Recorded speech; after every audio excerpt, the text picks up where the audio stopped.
Bonjour, je suis le professeur Yeng Raphaël Crévis. Je suis le doyen de la faculté des sciences informatiques au sein de l'université Notre-Dame du Kassai. De prime abord, ce sont de nouvelles réformes du système LMD qui nous demandent dans les sciences informatiques que chaque année, qu'il soit organisé des séances pratiques intitulées de projets. Le but d'organiser le projet, c'est pour permettre aux étudiants d'être familiarisés avec certains outils. En première année, on demande aux étudiants collectivement de présenter des projets pratiques selon la compréhension du cours théorique qu'ils ont vu. En deuxième année, nous procédons par des projets individuels, là où nous préparons déjà les étudiants parce qu'ils doivent affronter L3. Et L3 signifie défense de mémoire. Et donc, le but d'organiser ces projets, c'est de le préparer déjà à cette phase ultime. Ce qui leur permette d'être déjà outillés, d'être capables de se défendre et d'exposer leurs projets. Voilà un peu ce que le système LM2 prévoit. Et nous avons voulu intégrer ça au sein de l'université Notre-Dame du Kassai, spécialement dans notre faculté, pour le préparer déjà à défendre leur projet de recherche en L3. Personnellement, j'ai été satisfait de voir comment les étudiants se sont dépassés. Je pensais que ceux de première année auraient des difficultés, mais à ma grande surprise, et vous allez les témoigner avec nous dans les heures qui suivent, ils ont fait de prouesses, ils se sont dépassés. Et moi, j'ai toujours dit que l'informatique est un domaine pratique. Lorsqu'on ne pousse pas les étudiants, ils pensent que c'est difficile. Ils pensent que ce n'est pas faisable. D'ailleurs, peut-être dans les jours à venir, nous allons présenter aussi quelques projets individuels de certains étudiants qui ont réalisé du virus dans le cadre de la sécurité informatique. Mais aujourd'hui, nous allons présenter seulement de quelques projets. Mais je ne vais pas trop parler. Vous-même, vous allez le découvrir. Certains projets sont des solutions que nous-mêmes, universités, allons utiliser, comme par exemple archivage des données. Et vous remarquerez que depuis des années, les étudiants défendent au sein de notre université et il n'y a pas en réalité un bon archivage. Mais avec ces projets, ça c'est un des exemples. Voilà pourquoi je pense que nous avons trouvé un moyen de permettre à nos étudiants de s'exprimer. Merci. Mesdames et messieurs, bonjour, bonsoir, c'est la dépendra de l'heure à laquelle vous allez me voir. Je suis l'étudiant Alon Naminyana Aéron à l'université Notre-Dame du Kassai dans la faculté d'informatique L2 LMD. Je suis devant vous pour vous présenter les projets sur lesquels j'ai travaillé tout au long de l'année, qui s'intitule la mise en place d'une solution informatique pour la disponibilité et l'inter-échange de palmarès des résultats scolaires. Les niveaux de l'éducation sont en train de baisser du point de vue national. Graphiquement, nous sommes dans une courbe tombante et mécaniquement, nous sommes dans une chute libre. Cela est dû à plusieurs facteurs, notamment la corruption ainsi que la fraude. Et parlant des fraudes, j'ai mis plus l'accent sur le fait de falsifier les documents scolaires qui sont donnés. Ainsi, j'ai pensé à une solution qui serait en mesure de faire deux choses à la fois. La première des choses, la disponibilité. Cela veut dire disponibiliser d'abord les palmarès des résultats scolaires de différentes écoles sous format numérique. Et la deuxième des choses, l'inter-échange. Cela va permettre à ce qu'une école de Lubumbashi, par exemple, puisse avoir accès aux palmarès déjà disponibilisés par une école de Kananga. Sans vous prendre beaucoup de temps, je préfère passer à la pratique et montrer. Nous sommes devant ce logiciel, celui que j'ai conçu. Tout va commencer par l'administration, puisque c'est l'administration, le côté ministère, qui doit reconnaître premièrement l'école, deuxièmement la province et troisièmement l'option. Je vais enregistrer une école de manière aléatoire et nous allons essayer de voir ce que ça va donner. L'administrateur a aussi des coordonnées de connexion. Ici, j'avais défini Aéron. Et dans les cas où les coordonnées sont mal insérées, vous allez voir avec moi qu'on va refuser. Il faut... Ok, ici, comme vous le voyez, vous avez trois champs devant vous. Il y a le côté province, le côté école et option. Comprenez que c'est l'administrateur qui gère de manière plus globale. Si je vais commencer par ajouter une province, Kisangani, je ne sais pas si Kisangani. J'ai ajouté. Sûrement, s'il y a une province qui existait déjà, je préfère mettre Bandundu. Bandundu. Oui, la province de Bandundu vient d'être ajoutée, elle est ici. L'école, je vais mettre complexe scolaire, info. Je vais lui donner un mot de passe, puisque chaque école doit avoir un mot de passe maintenant de l'administration. Je vais mettre info 12. Je vais ajouter une école à laquelle je vais attribuer l'option comme la mathématique. Mathématique.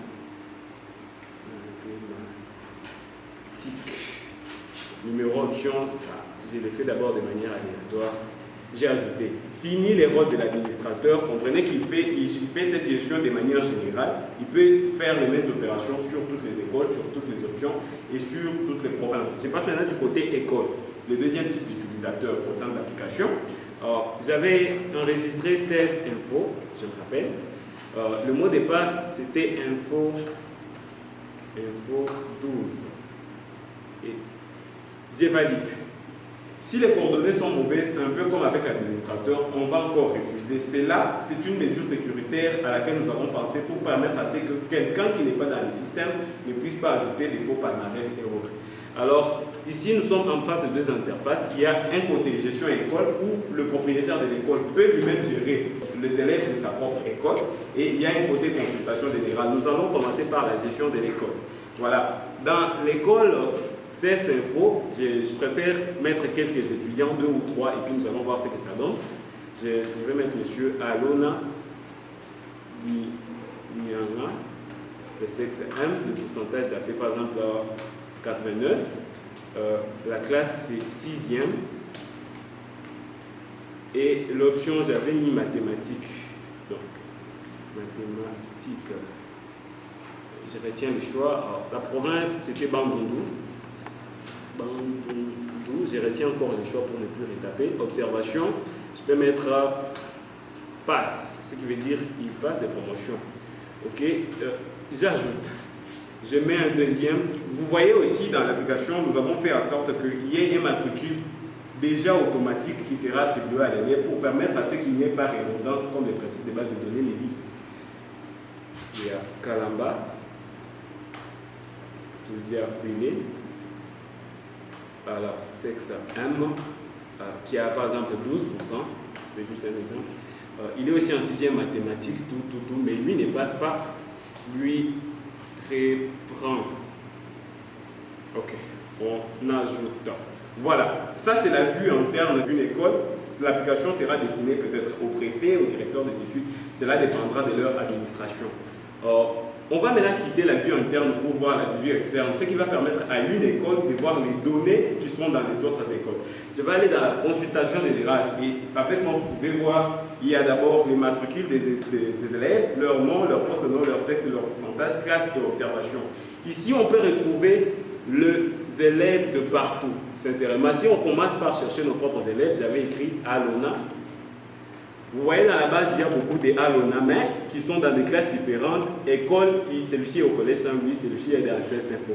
Si c'est peu que nous sommes devant un cas où il y a confusion des noms, il y a des noms d'élèves qui sont portés par plusieurs élèves au même moment, soit on peut écrire les noms complets et à côté on met même les noms de l'école. Je vais mettre Alona Guignara, CS Info. Vous voyez vous-même, on élimine les autres, celui qui était du collège Saint-Louis et les autres. Voilà la présentation brève de notre application et nous fondons notre foi sur le fait que cette solution, si mise en fonctionnement, aiderait à l'amélioration de l'éducation au point de vue national. Merci. Bonjour, je réponds au nom de Lénéjaï Chibawa, Jennifer, étudiante L1 LM informatique à l'Université Notre-Dame du Kassai. Je suis présente devant vous pour présenter notre projet intitulé La mise en place d'une application informatique pour la gestion de l'archivage de travaux scientifiques au sein de la faculté d'informatique. Notre application a pour objectif d'abord de gérer les travaux scientifiques ainsi que d'archiver cela. Il y a la possibilité de se connecter en tant qu'administrateur et utilisateur simple. Je vais prendre les noms des poulains. D'abord, prenons les noms des petits poissons. Nous allons aller sur le titre c'est un utilisateur simple.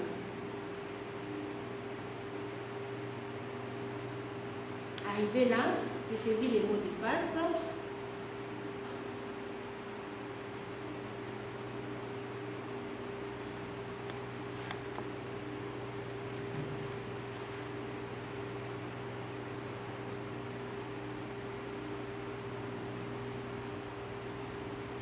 Et clique sur OK. Alors, ça c'est les premiers formulaires.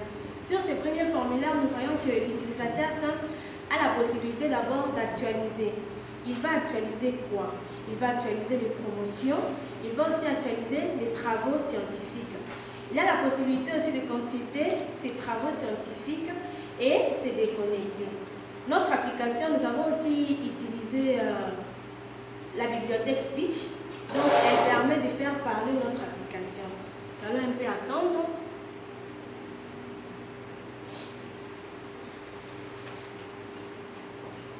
Voilà. Arrivé là, je vais cliquer sur Actualiser. Promotion. Je peux prendre L1, Faculté informatique.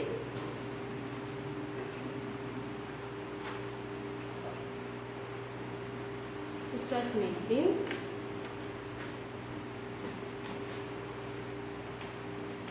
Je vais sur les systèmes. Je peux choisir entre le système LMD ou soit le système classique. Je prends le système LMD. Et si je clique sur Valider, automatiquement, la promotion va dans la base de données. Elle s'enregistre dans la base de données. Alors, je clique sur Fermer. Je vais là. Je clique sur Actualiser. Travaux scientifiques.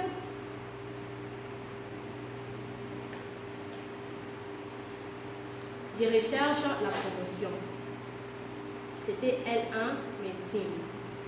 Je vais là l'auteur, Jennifer. Le sexe, j'ai fait un choix. C'est une fille. Sujet, je peux choisir un sujet au choix, problématique.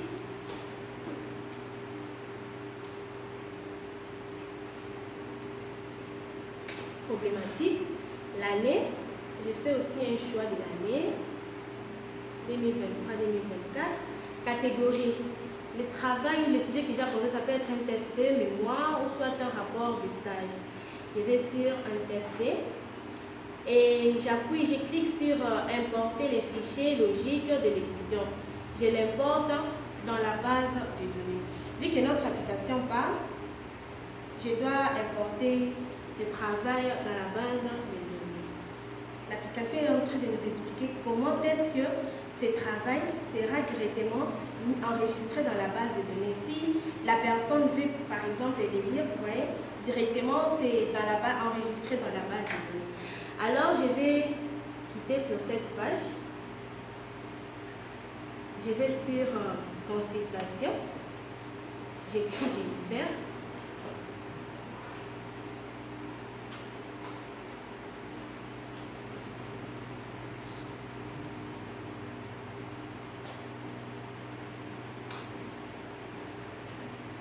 L'application est en train de parler.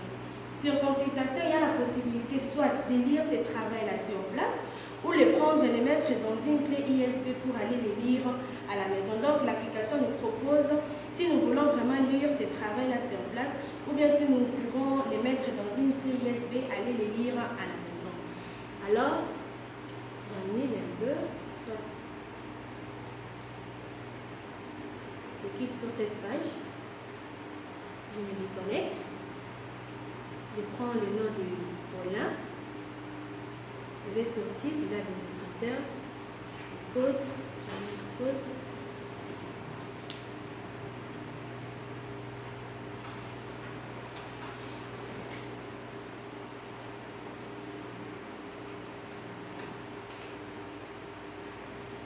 Et puis l'application encore présente. En étant connecté en tant qu'administrateur, j'ai la possibilité de consulter les travaux scientifiques se trouvant dans la base de données, sécurisés. Sécurisés de quelle façon? Je peux supprimer déjà certains utilisateurs simples qui sont connectés, ou soit je peux changer leur mot de passe, changer mon mot de passe et changer aussi ajouter ou soit supprimer certains utilisateurs. Il y a aussi la possibilité de se déconnecter. Alors, lorsque je suis connecté en tant qu'administrateur, je vais juste sécuriser et consulter un travail se trouvant déjà dans la base de données. Je clique sur sécuriser. Vous voyez, il y a des utilisateurs simples.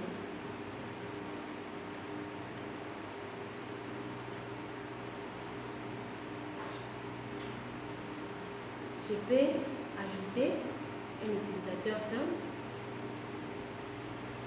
J'écris le nom, par exemple, Jennifer. Je saisis mon code et je valide. Enregistrement effectué avec succès dans la base de données. Donc, j'ai ajouté un autre utilisateur simple dans la base de données. Alors, je clique là. Je pars sur consultation. Je consulte déjà un travail se trouvant dans la base de données. En cliquant là, l'application me demande si comment je vais mettre ce travail dans une clé USB ou soit si je vais le lire sur place. C'est un peu ça la démonstration de notre projet. Messieurs et dames, bonjour. Au-devant de vous, c'est l'étudiant Somboloula André. Je suis à l'Université Notre-Dame du Kassai en LD-LMD. Je suis en train de suivre le filière réseaux informatiques. Je suis ici pour vous présenter en bref mon projet qui est intitulé Déploiement d'une solution informatique basée sur la vidéosurveillance instantanée lors des passations des examens, mise en interaction entre les auditoires des examens et les comités de gestion, cas de l'Université Notre-Dame du Kassai. Alors, l'idée était venue que, vu des problèmes qui surviennent ici lors des passations des examens, on a conçu à mettre ça en place pour un peu pallier à des difficultés qui arrivent au moment des renvois des étudiants parce qu'il n'y a pas de preuves valables, mais en mettant cette solution en place, les deux côtés peuvent être en égalité si on veut maintenant faire la vérification. Alors, pour arriver à mettre en place cette solution, bien sûr, on sait qu'il y a des encodeurs vidéo, des enregistreurs à ce temps-là. Pourtant, on sait que la transmission se faisait analogique. Alors, aujourd'hui, la technologie évolue. Aujourd'hui, on nous présente des transmissions par là des ondes radio. Tous nous savons que ça se passe avec les adresses IP. Par là, de ça, c'est lorsqu'on voit les réseaux sans fil, on parle des adresses IP ou ça peut être aussi câblé et autres. Alors, pour y arriver, on sait qu'aujourd'hui, on nous présente des serveurs qui peuvent prendre en place ces systèmes et des câbles Internet et des réseaux sans fil. Mais pour manque de matériel, on a opté une solution qu'on doit vous présenter maintenant pour arriver à mettre en place cette solution. Alors, pour y arriver, on dispose d'un Flybox qui doit nous donner la connexion pour interconnecter ces équipements. Et on doit utiliser des téléphones comme des caméras IP en installant l'application APK dans les téléphones IP Webcam qui va se comporter comme des caméras IP. Et sur notre machine qui va être comme machine administrative, on installe le point exe qui sera dans l'environnement Security A pour illustrer notre solution. Alors, nous sommes sur l'environnement Security A. Alors, une fois que nous sommes sur l'environnement Security A, et notre machine étant connectée sur les réseaux, nous allons maintenant savoir ou bien comment on peut configurer nos caméras à cet environnement afin de pouvoir surveiller dans des auditoires. Là, on a placé des caméras. Alors, on nous a dit qu'on va utiliser des téléphones comme des caméras IP. Alors, sur les téléphones, on doit installer APK qui se nomme IP Webcam.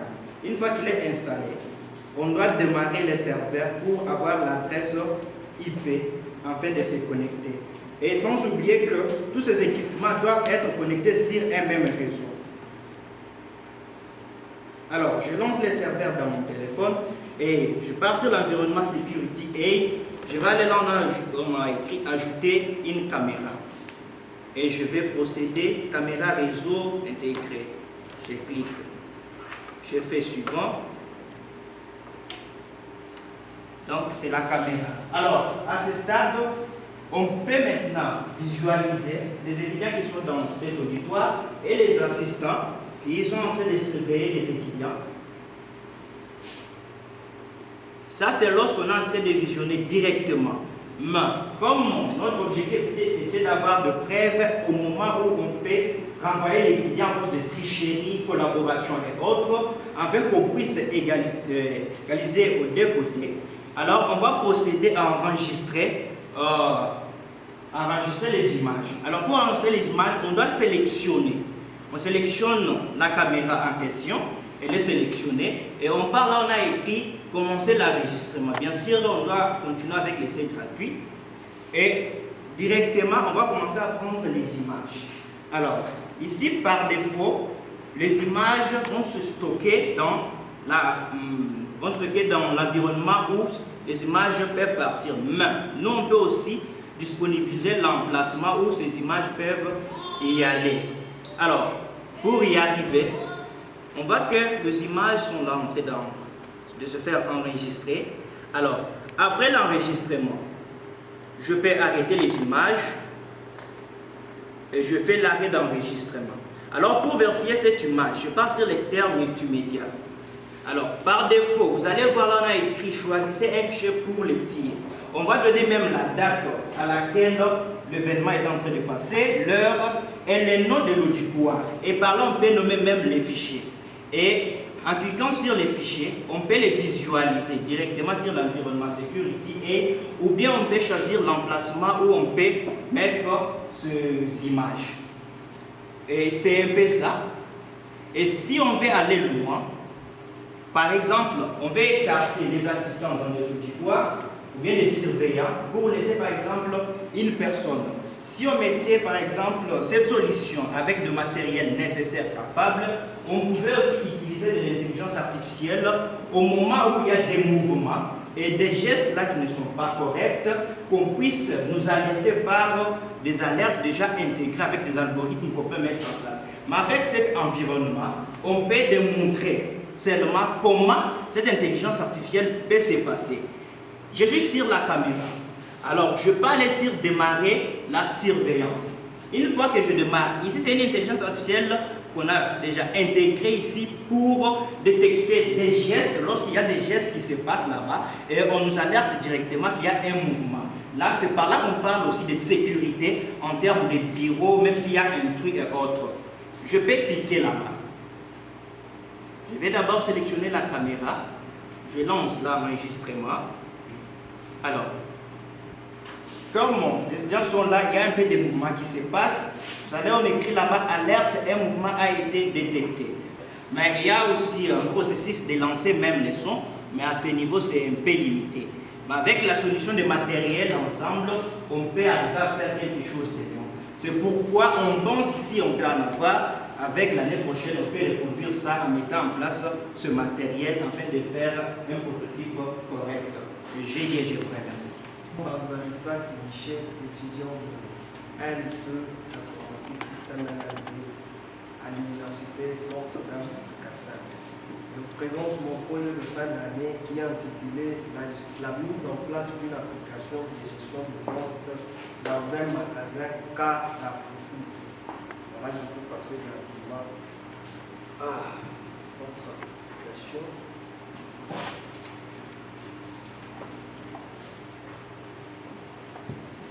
Dès que l'application s'ouvre, il y a possibilité de se connecter comme vendeur. Dès que vous cliquez, on vous demande la l'authentification. Et on met le mot de passe. Voilà, dès qu'on met le mot de passe, nous sommes sur l'accueil. Ici, sur la page d'accueil, il y a possibilité de gérer les stocks. Ici, pour gérer les stocks, on ajoute par exemple les produits. Si on va ajouter les produits dans notre page de données, alors par exemple, on va mettre par exemple J.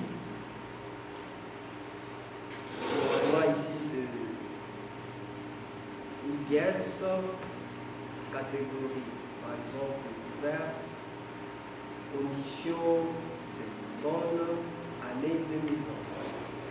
Ici, date d'entrée, on laisse ça comme ça, numéro, on peut mettre par exemple numéro 6, on laisse la quantité ici, on peut mettre par exemple 500 prix moteur, par exemple 500 aussi, on incrémente automatiquement le prix total. Dès qu'on clique sur enregistrer, on dit enregistrer, effectuer. Alors on peut rentrer. Ici, c'est pour gérer les utilisateurs. Par exemple, si on veut ajouter un autre vendeur, c'est l'administrateur lui-même qui peut gérer le vendeur.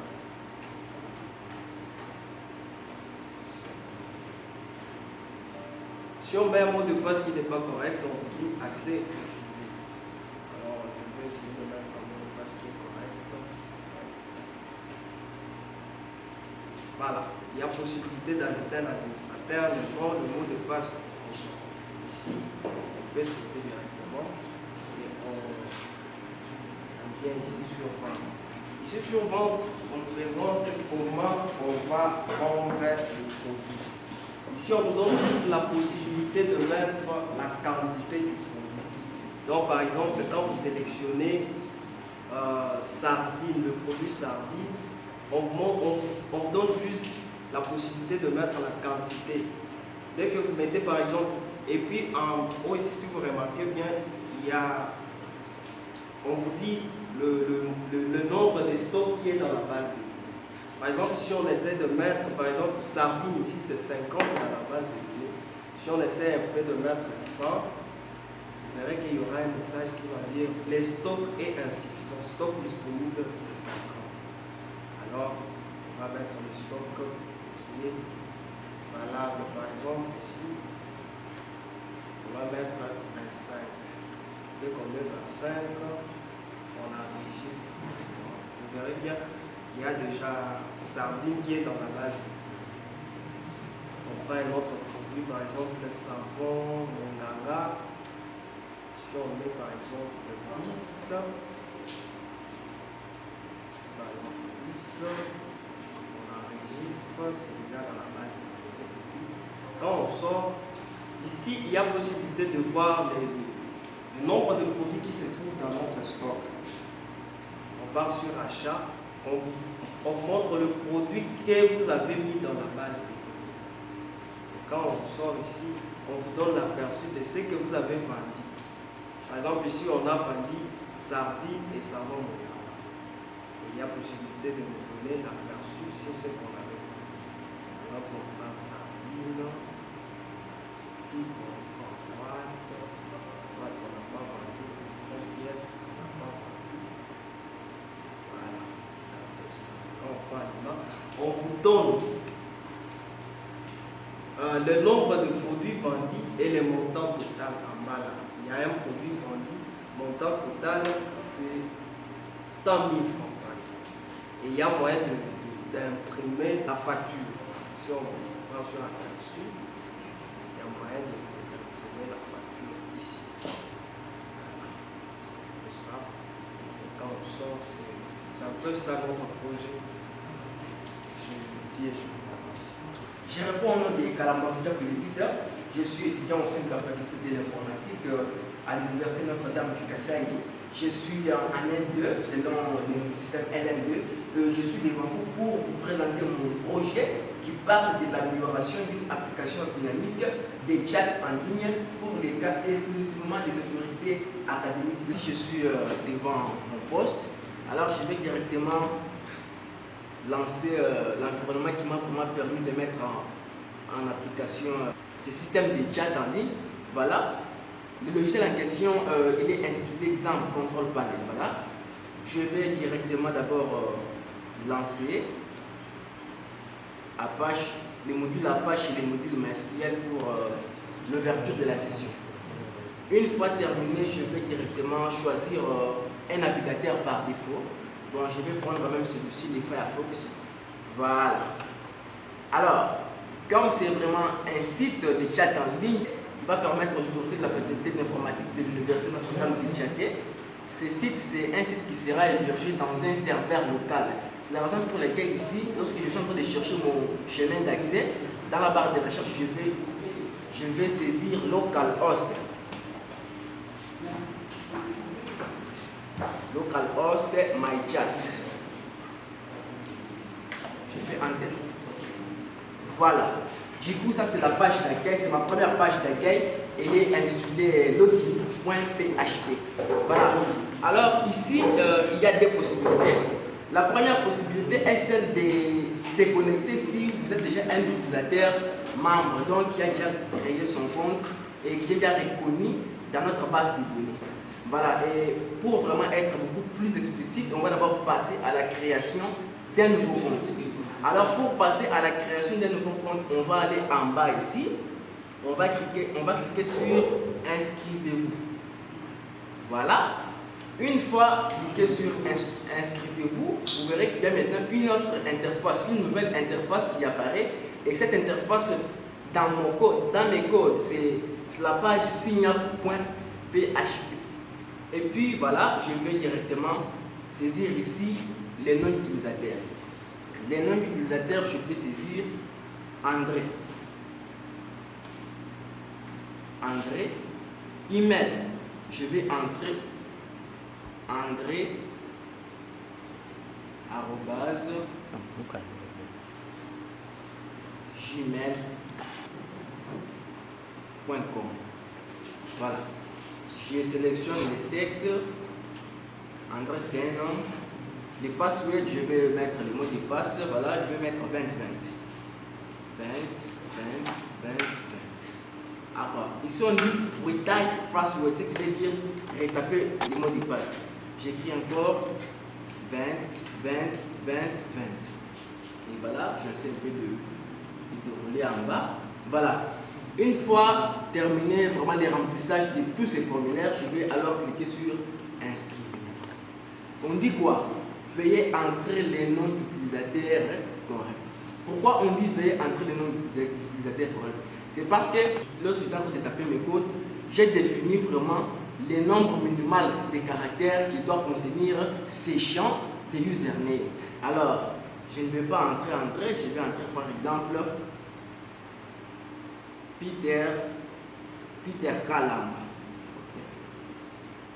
Peter Kalamba. Super. Et voilà, du coup, je rentre toujours sur Sign Up là. Je clique. Du coup, si vous remarquez bien, alors on m'a ramené à la première page. C'est la page sur laquelle, si je suis déjà un utilisateur ayant un compte, je vais maintenant insérer mes coordonnées pour avoir l'accès à l'interface de chat. Voilà. Selon vraiment la conception et aussi les idées que j'ai entremises pour mettre en place ce site, pour maintenant changer la photo de profil ou certaines informations qui cadrent avec cet utilisateur, je vais aller sur les boutons paramètres. Je clique sur le bouton paramètres. Une fois cliqué sur les boutons paramètres, vous allez voir qu'il y a l'utilisateur, il y a son nom, il y a aussi son email. Voilà. Je vais maintenant venir ici. Voilà. Une fois cliqué, directement je peux maintenant aller choisir une photo. Voilà, je prends le logo de Lucas.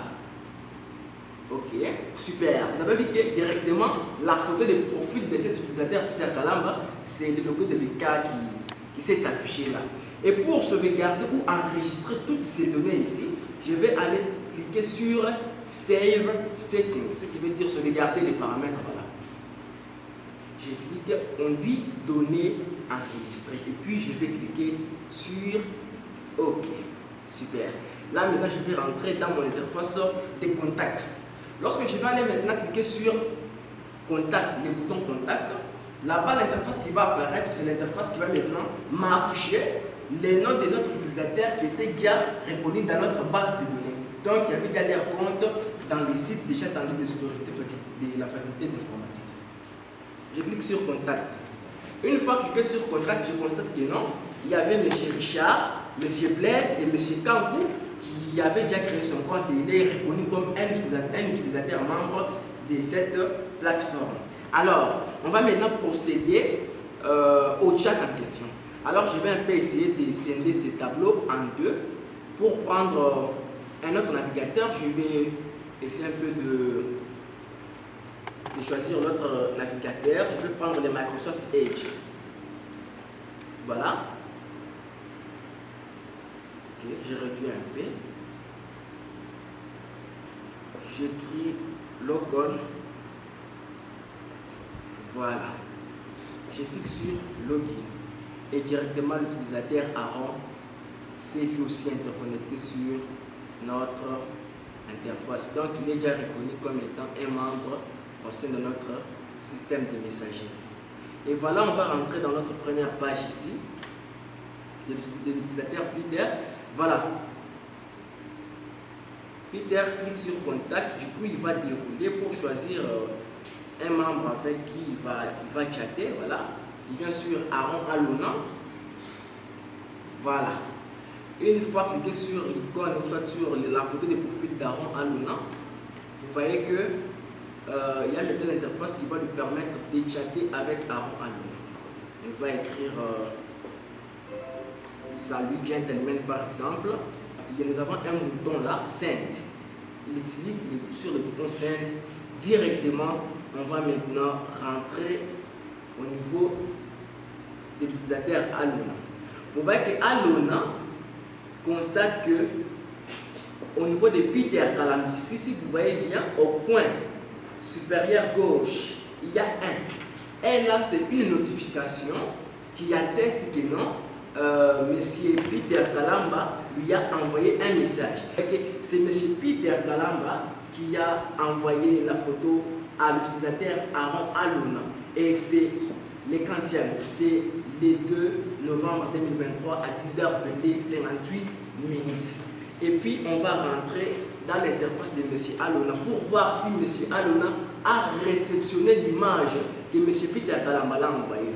Voilà, on devrait un peu en bas.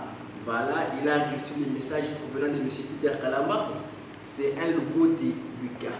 En fait, c'est tout vraiment l'expérimentation de notre application que nous avons mis en place pour vraiment aider nos dirigeants, nos autorités de la faculté d'informatique au sein de l'université Notre-Dame du Kasaï pour vraiment les aider à collaborer via les systèmes de télécommunication. Je vous dis et je vous remercie. C'est l'étudiant Badiba Ankan Kolongo Omar de la licence d'informatique à l'université Notre-Dame du Kasaï. Notre travail s'intitule la proposition d'une architecture client-serveur pour la gestion de l'enregistrement à la maison communale de Canam. Notre application fait l'enregistrement des nouveaux-nés. Il livre aussi les attestations de naissance, l'enregistrement des décès, il livre aussi les actes de décès. Je vais passer directement à l'application pour voir. Je vais me connecter d'abord comme étant un utilisateur simple ou soit un greffier comme on le parle dans notre application. Le greffier lui enregistre. Je me connecte comme greffier. Oui, nous sommes devant notre formulaire général. Il y a l'onglet Retour, quitter, nouveau-né et signaler. Je clique sur les nouveaux-nés. Les noms, Badi Banga. Sexe, prénom Omar. Date de naissance. Regarde le jour, jeudi 2 novembre 2023. Mère. Adresse Kananga. Vraiment, on a inséré toutes les informations qui concernent les nouveaux-nés. Je clique sur Valider.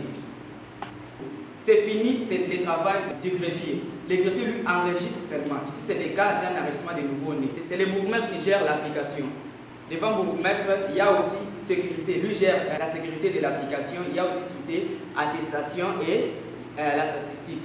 Dans la base de données, il y a Badi Banga Omar. Je clique sur C, et bien sûr Show. Show donc, on a essayé de programmer avant d'imprimer. Il faut qu'il y ait un aperçu avant l'impression. Donc on peut voir d'abord, peut-être on a mal inséré les données, on essaie d'abord de voir. On vérifie les coordonnées, ça c'était un aperçu avant l'impression, on vérifie et donc c'est très bien. Si on avait l'imprimante, on pourrait imprimer sans problème. Merci.